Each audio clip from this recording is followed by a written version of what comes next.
La compagnie Eleven Labs vient de lancer un générateur de musique créé grâce à l'intelligence artificielle. Et ce qu'il y a de particulier, c'est que le nouvel outil va redonner des redevances aux artistes et maisons de disques dont la musique sert à entraîner l'IA. Maude Larin-Kiran est avec nous pour en parler. Bonjour Maude. Bonjour. En fait, ce sont parmi les premiers de l'industrie à le faire. Oui, exactement. C'est souvent un débat qu'on a eu, là, à savoir, on est fâché dans l'industrie que ce soit de la musique ou encore des images, qu'on utilise ça pour entraîner cette intelligence-là. C'est un nouvel outil d'Eleven Labs qui permet justement de faire de la musique très, très, très rapidement. Là, en quelques clics, on choisit le genre qu'on veut, également la musique, on peut choisir les paroles, le genre de personnes qu'on veut qui chantent notre musique.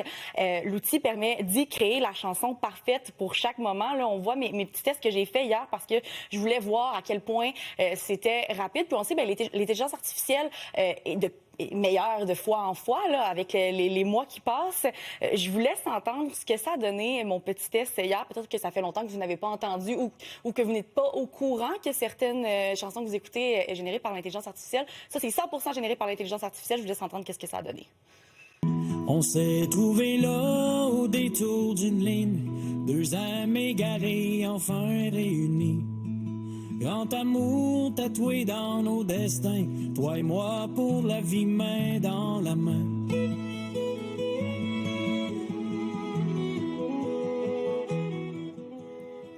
Bon, Elisabeth, t'es perplexe. Moi aussi, on est comme un peu perplexe.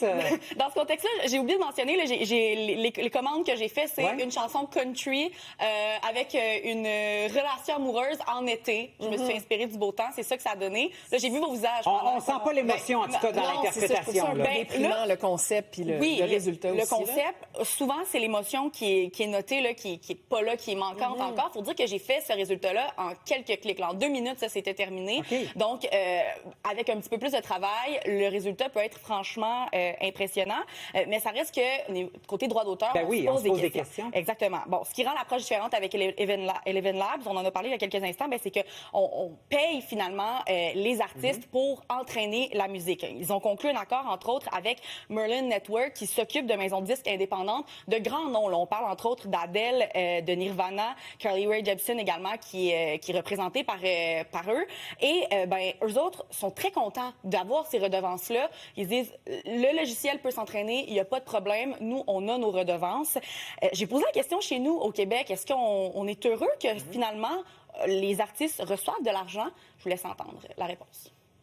C'est plutôt quelque chose qu'on voit positivement. C'est le principe qu'on appelle le principe ART, A-R-T, qui c'est autorisation, rémunération et transparence. Il faut une transparence sur les œuvres qui servent à entraîner ces logiciels d'IA. Il faut que l'ayant droit ait donné son autorisation et on pense qu'il faut une rétribution parce que la valeur même de ces logiciels d'IA dépend des œuvres qu'ils ont utilisées pour s'entraîner. Un peu plus loin dans notre conversation, je suis revenue sur le fait que quand même, on est content de recevoir de l'argent pour l'entraîner, mais est-ce que finalement, on va peut nourrir ce monstre qui va finalement être problématique pour l'industrie dans le futur? Ça, c'est un autre débat. C'est ce qu'on m'a répondu. C'est autre chose, mais pour l'instant, ça fait des années qu'on lève le drapeau en disant on veut des redevances. Les redevances commencent à arriver. Donc, de ce côté-là, on est content parce que, entre autres, là, niveau justice, Suno, l'application qui fait un peu sensiblement la même chose, qui est plus populaire, là, a été poursuivie l'an dernier, justement, parce qu'on ne payait pas ce genre de redevances-là exactement. Puis pour vous donner une idée d'à quel point l'intelligence artificielle et la musique créée par l'IA prend de la place, la plateforme française de streaming musical Deezer a évalué qu'il y a environ 20 000 musiques générées par l'intelligence artificielle qui est déposée sur les plateformes chaque jour dans le monde. Là. Donc, c'est assez impressionnant. Oui, exactement. Merci beaucoup, Maude. Ça fait plaisir.